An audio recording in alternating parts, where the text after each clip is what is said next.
Hello friends, welcome to my channel. I am Tanmoy. তো এখন আমরা কথা বলবো বর্ডার 2 এর ট্রেলার নিয়ে।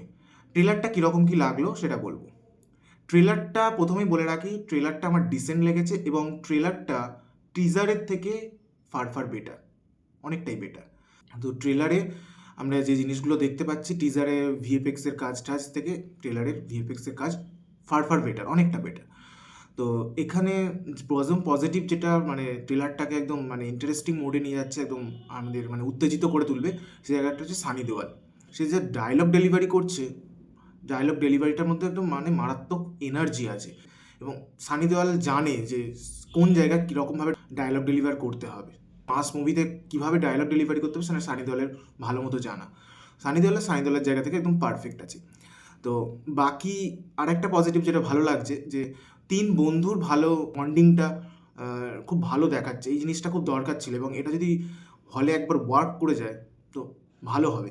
মানে আমার যা ধারণা, এই ড্রামা পোর্শনটা যদি একবার ভালো মানে ওয়ার্ক করে তো সিনেমাটা লং রান নিতে চলেছে। এরপরে যেটা বলবো সেটা হচ্ছে ভিএফএক্স, বা যেই জায়গাগুলো টিজারে আমাদের মনে হয়েছিল যে মানে আমার স্পেসিফিক মনে হয়েছিল যে মানে আর্টিফিশিয়াল মনে হচ্ছিল, সেই জায়গাগুলো একটু ফার ফার বেটার। এখন এটা দেখার যে পুরোটা সিনেমাটাতে সেটা তারা ক্রিটিসাইজ হওয়ার পর করেছে ঠিক, নাকি না শুধুমাত্র ট্রেলার লেভেলটা সারা সমালোচনার হাত থেকে বাঁচার জন্য সেটাকে ঠিক করেছে, এটা এখন বোঝা যাবে সিনেমা হলে সিনেমাটা দেখার পর। তো 23 জানুয়ারি সিনেমাটা আসছে, তো দেখতে হবে, দেখার পরে ডিটেলসে বলতে পারবো। তবে ফ্যামিলি ড্রামার যে দিকটা প্রত্যেকটা আর্মিরই বা প্রত্যেকটা সোল্ডারের একটা ফ্যামিলির দিক রাখছে এবং সেই জায়গাটা মনে হচ্ছে ওয়ার্ক করবে ভালো। তারা গান টান দিয়ে ওগুলোকে পুল আপ করার চেষ্টা করেছে।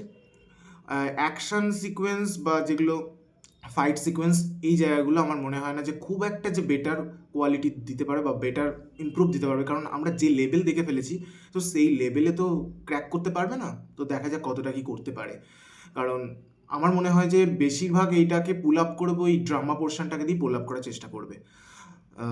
ট্রেলারটা অনেকটা বড়ই রেখেছে। দিলজিৎ বরুণ এবং আহানের যে ফ্রেন্ডশিপ সার্কেলটা, ওটা দেখিয়েছে অনেকটা পোর্শন এবং বোঝা যাচ্ছে যে অনেকটা পোর্শন ধরেই থাকবে। তারা একসাথে ট্রেনিং করতো, তারপর তারা একসাথেই জয়েনিং করছে এবং কাজের ক্ষেত্রে তারা ডিফারেন্ট পজিশনে ডিফারেন্ট জায়গায় আছে, কিন্তু ওই জায়গাটা ওদের ওই যে জার্নিটা তিনজনের ফ্রেন্ডশিপ জায়গাটা ভালো মতো দেখাবে, এটুকু আশা করা যায়। তো ট্রেলারটা আমার ডিসেন্ট লেগেছে। আর আপনাদের ট্রেলারটা সম্পর্কে কীরকম লাগলো বা ট্রেলারটা কীরকম লেগেছে অবশ্যই কমেন্টে জানাবেন। ভিডিওটা ভালো লাগলে like, comment, share and subscribe করে পাশে থাকবেন।